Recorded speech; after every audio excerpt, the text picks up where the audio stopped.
Welcome to Tenacity with Sonia C, the podcast where entrepreneurs, founders, and ambitious professionals come to learn from those who have walked the path, navigating challenges and achieving success. Whether it's thriving in business, pivoting, scaling for growth, fundraising, or finding work life balance, dealing with loneliness, adversity, or overcoming personal struggles. Our guests share the insights and strategies that have empowered them to level up. I'm your host, Sonia, and let's get started.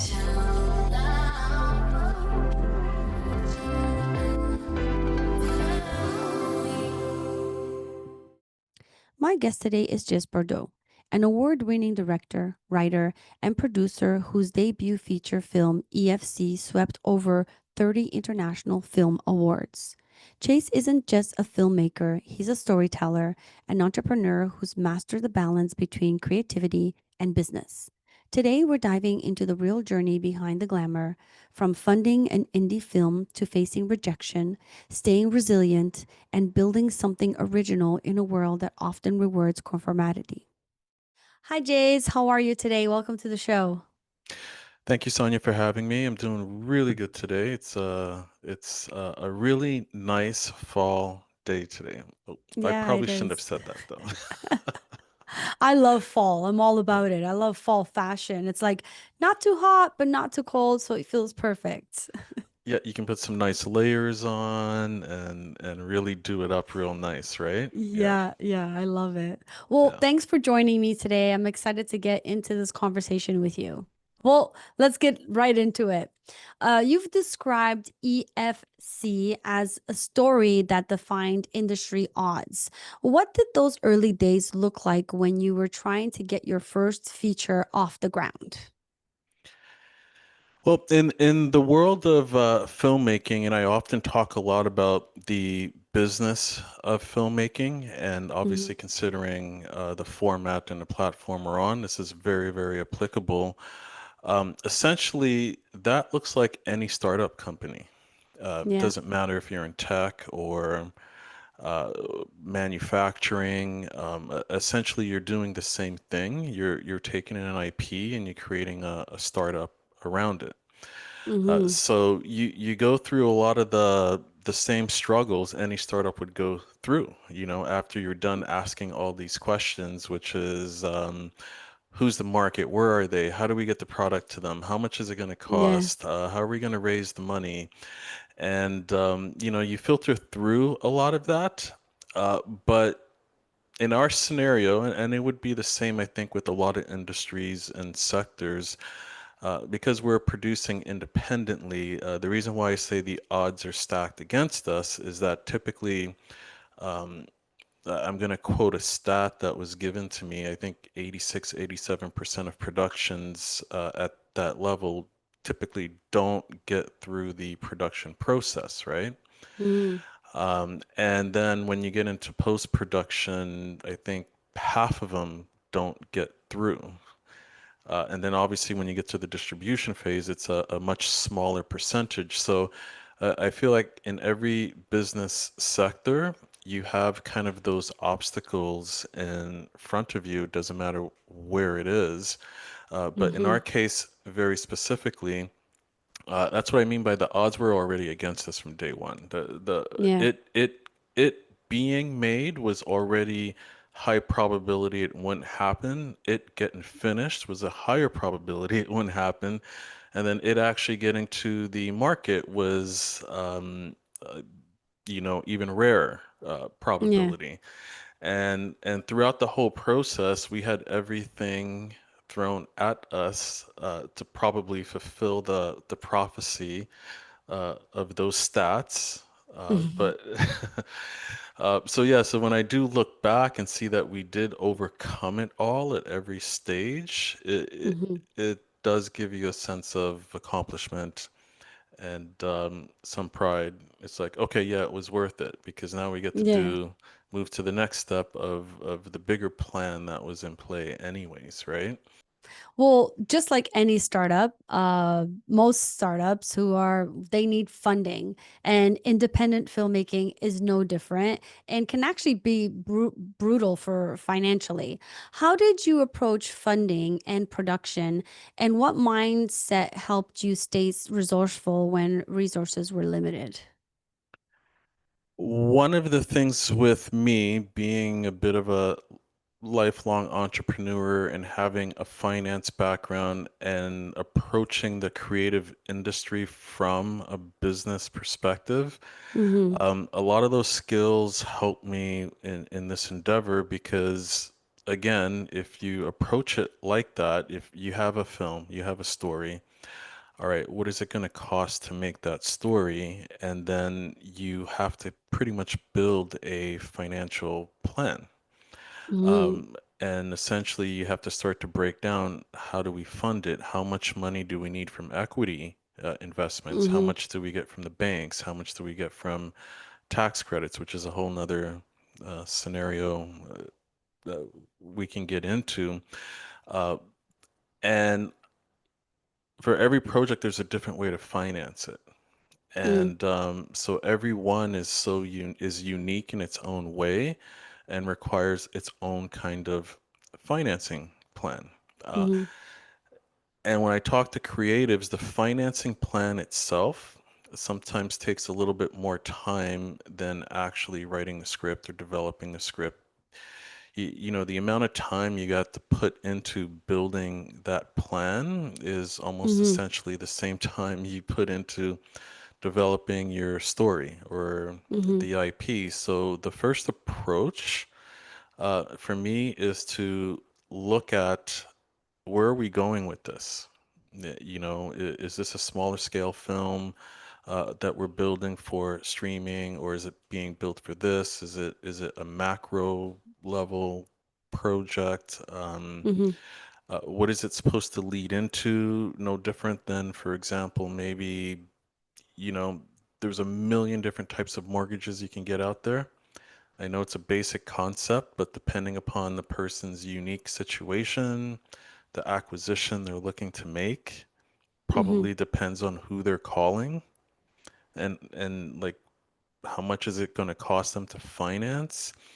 So for every pitcher, we have to approach them differently. And Mm-hmm. EFC was no different. We just had to look at it and say, okay, how are we going to fund this? It's going to be built for an independent audience. We're looking at whatever the particular budget was that we had figured. So how do we finance this, right? And EFC was financed with a lot of private equity funding because it Mm-hmm. made sense for that film, right? Right. Uh, and so going back to for every startup, creativity is great, but without structure, sometimes you Yeah. set yourself up to fail, right? Because maybe you can go and get half the money you need, but the way you got that money doesn't set you up to succeed later. Right. So there's a lot of planning and thought, I believe, that needs to go into just a financial plan Mm-hmm. for any project, any IP, any startup. Sometimes I feel like it's ignored. Yeah. And I feel like this is one of the fail points sometimes for entrepreneurs because they'll get in Yeah. front of investors and they're not they don't have a specific ask and maybe the reason why I need this. Mm-hmm.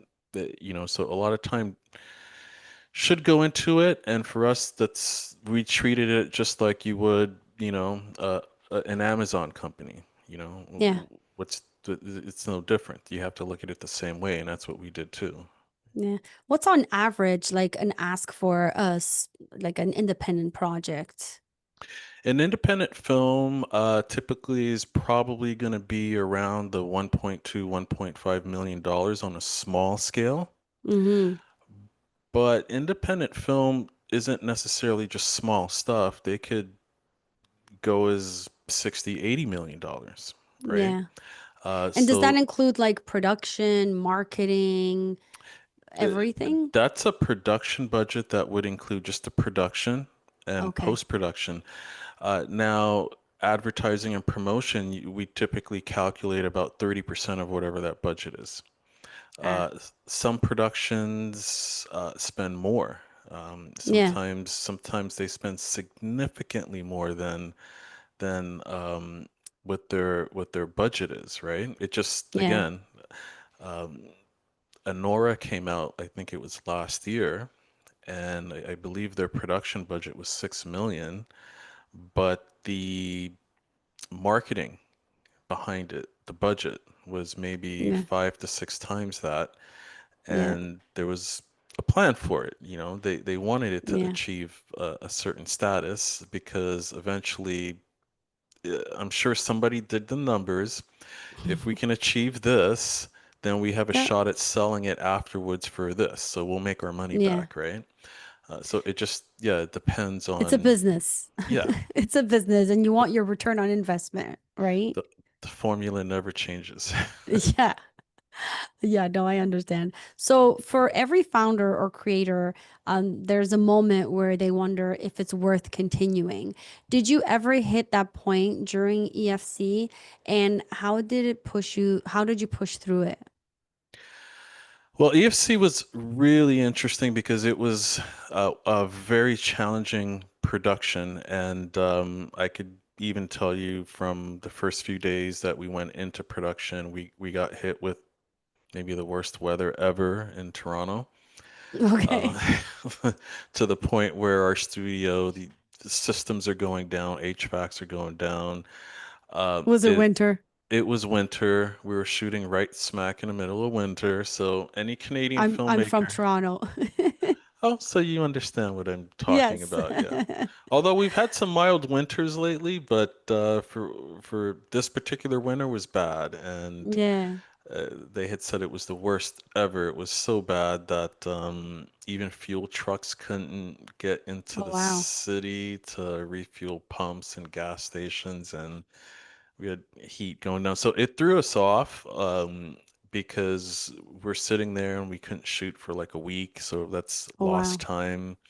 A lot of so all of a sudden we're pivoting, trying to adjust for that. Mm-hmm. Even to the point where I'm not sure if I think I've mentioned this somewhere before, but like, you know, one of our actresses had gotten sick. So we actually lost a third of the story. And Oh, wow. so what do you do? And all throughout the process, though, the only thing you can do is kind of pivot. So you're faced with a scenario, fine, we're going to rewrite this and keep moving along, keep moving things Mm, along, keep moving, pivot, pivot. The level of pivoting during that production I think was only possible because I was wearing two hats. I was mm-hmm. wearing an executive producer hat and I was wearing a director hat, so I could make decisions instantly and Yeah. not have to necessarily weigh it by a committee.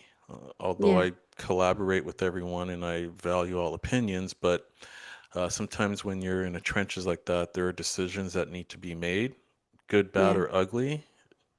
You know, you got to trust I yourself. You're agree. prepared for it, and it's Yeah. just it is what it is, right?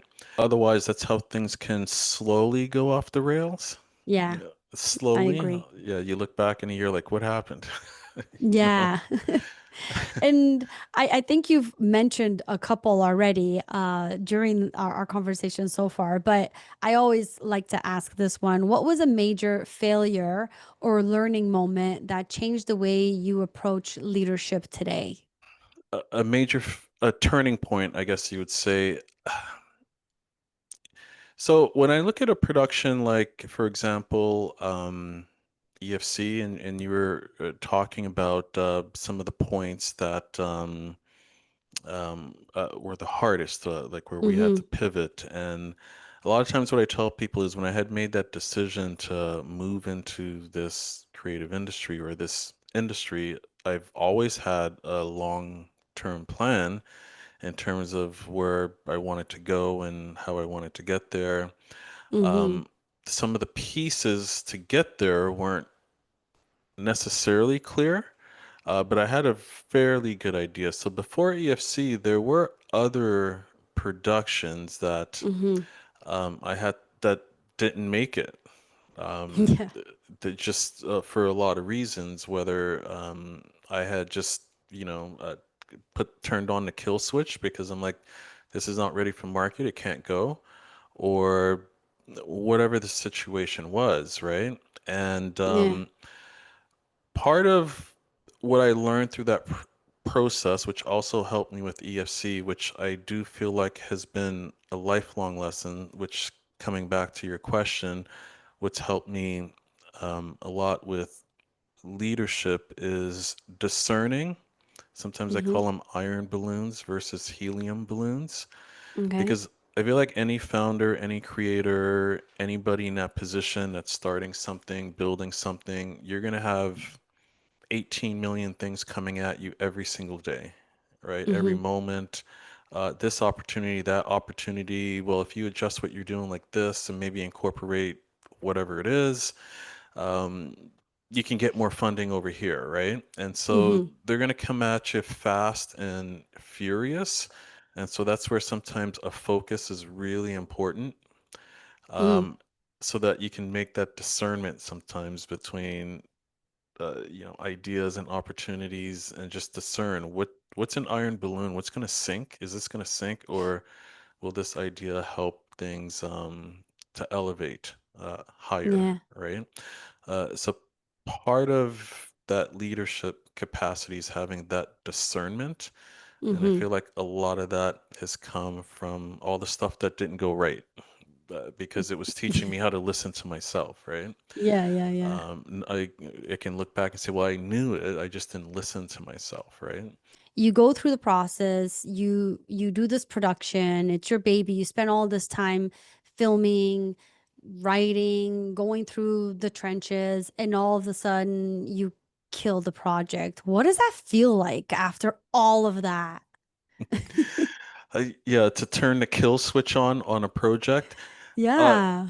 a lot of times it's sometimes it's relief, because Okay. it might have been so difficult along the way, and you keep fighting this resistance, that maybe you shouldn't be, and then when you finally kill it because it's something maybe you should have done a long time ago. And I could remember this about certain things. Feel you get this weight lifted off your shoulder, and it's Mm. now you're like free again to try something different, right?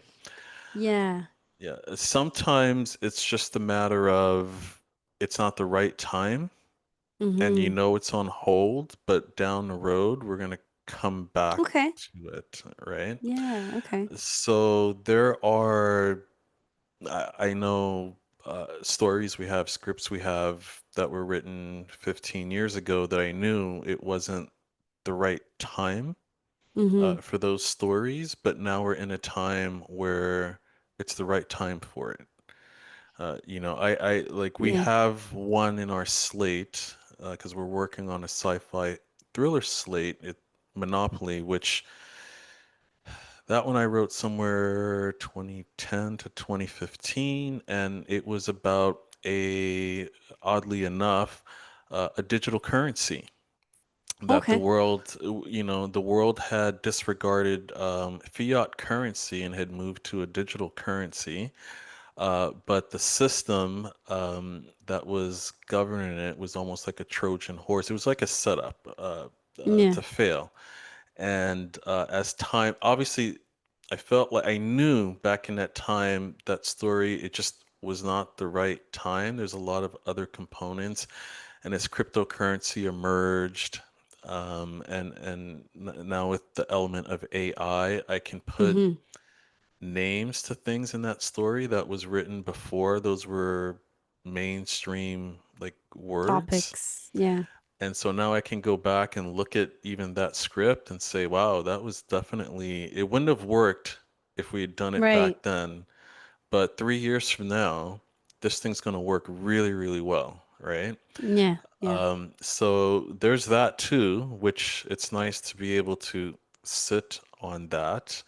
Mm-hmm. Um, But then, yeah, there's also the times where it's a little bit of a relief because there's so much resistance in a project that it's just not meant to be, and you just So what have to. happened? Go ahead. Yeah. So what happens with your investors when you decide to do a kill switch on one of your projects? I suppose it depends on what stage. If you do it early enough, losses would be minimal, but essentially that's why a financing plan is so important because Mm, when we build them, a lot of times we are factoring in how can the investors exit before this even gets mm. made? Oh, Um, wow. how do we take the risk out of any investment coming in so that if there's a blowback, it's minimal? And there's tools, Mm, depending upon what you're doing, that you can use to do that. Not that it's 100%, but I'll give you a perfect example.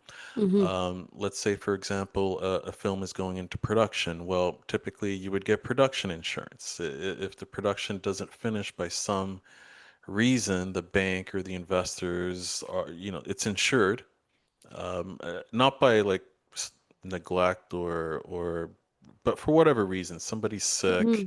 one of your main, let's say, actors gets sick, or again, they talked about the weather here in Toronto that threw us Yeah. off, or there's so many things that could potentially go wrong. So until you're actually done shooting, we look for every way to try to minimize that risk, and how you do that just depends on the production, right? The Yeah. size and the scope of it. So that's why when I say when you go back to the financial plan, it deserves as much time to develop as the story that you're trying to produce does, right? Yeah. Yeah. Yeah. It's essentially going to be the thing that probably makes the vision a reality versus Mm-hmm. not. Fair. Yeah. As a maker, you're building a product just like any founder. How do you protect your creative vision when business realities start pushing back? That's a really good question, and I think it starts very much in the beginning. Okay. And it starts with sometimes when you have bigger productions that are run by big studios and there's big committees involved in various things, it's a little bit harder because there's so many people with so much input. Somebody has to make a decision. Sometimes it doesn't come back to one person. Sometimes there's six people that have to all agree. Mm-hmm. It gets a little bit harder when you're operating more maybe from a smaller scale, when you might have just a couple of people where the buck stops with them. Yeah. It, it's a little bit easier when you can coordinate all the parties in the beginning. Um, Mm-hmm. so, for example, if you look at a production like EFC, there's no nudity or overt sex scenes or anything of that nature. We were asked to put those in there to help increase the marketability of the film. Really? And yes, back when we were first pitching it to various distributors, we either heard, well, a women's mixed martial arts film isn't going to sell, or we heard, well, looked at your script, there's no, ironically for a women's film, there's no nudity here, there's no this, there's no that, and it says, well, I'm not gonna make a women's mixed martial arts film and focus on that. That defeats the purpose, right? And it's Yeah. not even solely focused on that. It was focused more from a business standpoint about what it takes to actually reach and achieve for a dream. Uh, Yeah. but it's just we weren't going to do it. And even though we were told to do it because it would help increase the marketability, and various distributors said, "Well, we'll take it if you do this." And, Mm. and it's just sometimes you just stick to your ground, and because there wasn't like a judgment by committee, it was able to say, Yeah. "Well, we'll keep looking at other options. Obviously, this isn't a fit right Yeah. now." Uh, I always say I'm a collaborator. I'll listen to ideas. Sometimes they don't make sense. Sometimes Yeah. they make a lot of sense. And so you got to weigh everything in, and there Hmm. may be ideas, yeah, where it does make sense to incorporate them. But ultimately, uh, y- I want to hear what everyone has to say, but I also know that there's a vision for whatever the story is, Hmm. and we want to make sure we keep it as authentic to what it originally was as possible, Yeah. right? How often have you had to go back and make changes because that's what it was going to take to get an investor on board? I so at my age and experience, I do understand that the teams that we're collaborating with, they're everything. Mm, So when we have a story and if it doesn't make sense to somebody, and they're asking for a lot of crazy changes, probably not the right partner. There's going to be hmm. somebody that's the right partner that has an aligned vision. And once you get with that person, so the temptation would be to do this or change this, and I'll give you this money. So you kind of Hmm. compromise the vision a little bit, and maybe Yeah. that's a good thing. Maybe it's not. It again, it depends on the situation, depends on the person, depends on everything. But when it's too far away from the original, authentic vision, Hmm. then it might not be the right partner, and you can't be scared to just move on to the next person, right? It sounds to me like you're hesitant to make those changes. You sort of want to stick to your vision just based on your answers, sort of the feeling that I'm getting. Yeah, because for me, and partly, like for example, our next film, Genesis, it's a sci-fi thriller. It revolves around a futuristic thought economy run Hmm. by a super intelligence. Oh, And wow. sometimes the way these stories come about, I'm amazed. When I go back and start reading the script, I'm like, well, I know I wrote this. I was here writing it. I know it was me, but sometimes I'm reading it in almost amazement, like, where'd this come from? It just literally came from like the ethos somewhere, and I Right. almost feel like I was transcribing whatever I was downloading. So sometimes when you have something that comes to you that's in that intangible form, sometimes you Hmm. just want to keep it at the truest element it is because it's coming, you're almost giving birth to it. So Okay. you want to keep the essence there as much as possible, Yeah. without tinkering it too much where it becomes something you don't even recognize anymore. And sometimes that's all it takes. Hmm. I know you've heard that analogy with an airplane can go off by a degree and ends up halfway around the world. It's no Yeah. different. You start with one tiny change, which leads to another, because you have to go back and adjust something or correct this, Mm. and it ends up taking you somewhere where all of a sudden I don't recognize the story anymore. Yeah. So I'm very careful with that because I know it can happen very subtly like that. Hmm. And you put so much time, and again, it could be a great thing. Yeah. As an executive producer, you lead people through high risks, creative environments. What's your leadership philosophy and how do you keep your team aligned with your chaos hits? With chaos. um, I think my philosophy really revolves on just patience and building momentum every day. Mm, We're not looking for a rocket ship launch to the moon. Um, that usually doesn't work out very well. But yeah. patience and consistency, I feel like are the main keys. And Mm-hmm. um, and sometimes, obviously, the patience and the timing, it could be long, Yeah. but ultimately, it does pay off, right? So for me personally, we take that approach every day. Just patience, timing, consistency. Just being consistent working towards the vision. Don't need, I mean, there is a time, I guess, sometimes where you do speed up and you pick up momentum, but then Mm-hmm. if you can be consistent when you are picking up momentum, then you can keep carrying it forward, carrying it forward, carrying it forward, and the wind picks up behind you to the point where it's just like a natural progression, a natural movement, Yeah. for the most part. And so that's how I approach what we're doing every day. Well, yeah, I look at our upcoming slate. We're looking at, I think, six large scale features over 10 years. Mm-hmm. So that's six different startup companies, right? Yeah. Each with their own IP, essentially the same type of formula. Obviously, we've looked at how to scale things to the point where we're not overlapping. Mm-hmm. We can move with everything forward at one time. I do feel as though, compared to every other sector, it still comes down to teams.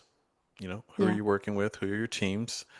I feel like we have a great producing team, number Mm-hmm. one. And also, it's just, um, I can't really emphasize enough, and I know there's a lot of people that hate this, but structure is Yeah. everything. Well, we're coming up on time, but before we wrap up, I just wanted to ask you one last thing.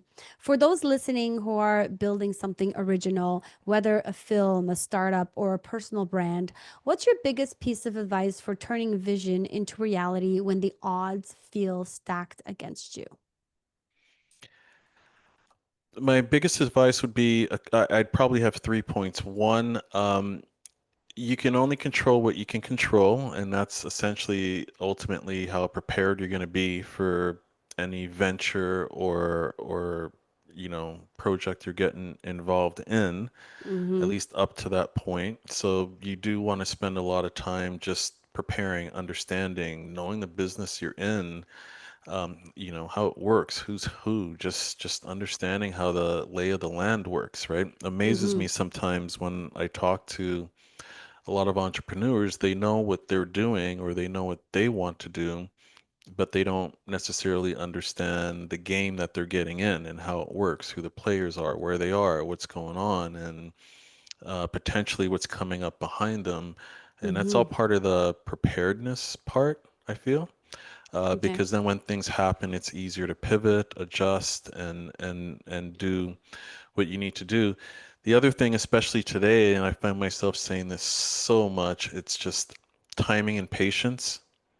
There's a lot of patience sometimes, especially in the time and era that we live, because I feel like there's this illusion Mm. where people think that, well, I'm gonna go and bet on myself today, and by the end of the week, I'm gonna make it, and I'm gonna be like a multimillionaire, and I'm gonna have this empire, and it just Good luck with that. looks, yeah, it just looks so easy when you're outside of it, Yeah. especially now more than ever.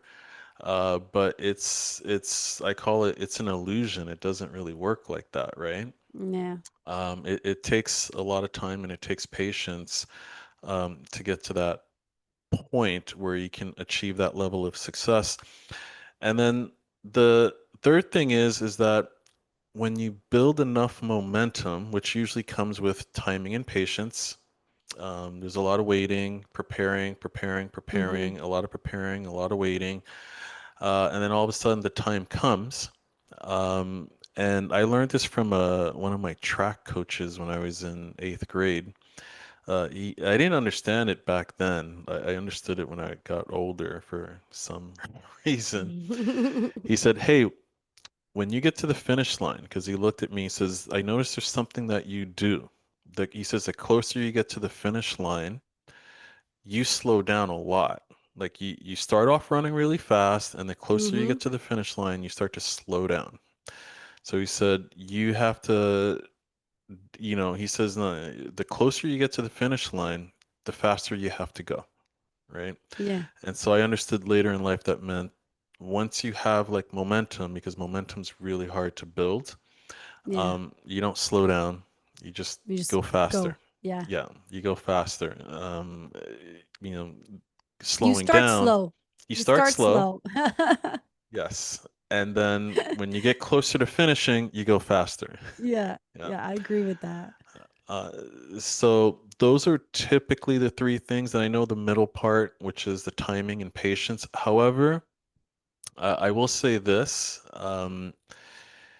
If every day, whoever's listening to this, you have a focus and you're, chipping away at whatever the goal or the objective is, you can look back 3 months from now, 6 months from now, 9 months, and you're like, wow, shoot, we got a lot done. There was a Mm-hmm. lot of things that actually got accomplished. So when I say timing and patience, I don't mean that there's no reward after Mm-hmm. 10 years. The rewards are there, each milestone. It's just, it's not that overnight success, I feel like, that a lot of people have expectations for, right? Yeah. Um, so, so essentially, at the end of the day, I feel as though that's one thing um, that I can't understate enough, which is just the timing and the patience, the focus. You'll look back in 6 months, 9 months, a year and a half. You'd be amazed where you were and where you got to. Mm-hmm. And then there'll be a point where it turns. The winds are in your back, and you just go faster. Yeah, love it. Well, Chase, thank you so much for joining me today. I really appreciated our chat. It goes, startups are in every single industry, including filmmaking and creative. So I really enjoyed to see your point of view. And I think, a lot of different industries can apply some of the things that you said, because at the end of the day, it's all about, can you sell it and make money, right? Yeah. Yeah, Yeah. essentially, that's what it comes down to for everything. Yeah. So that's what Everything. the formula doesn't change too much. Yeah, exactly. Well, thank you. I appreciate your time. Thank you, Sonia. I want to thank Jace for joining me today. I love what he said, that momentum takes patience, but when it comes, you go faster. That's a truth every founder and creator learns the hard way.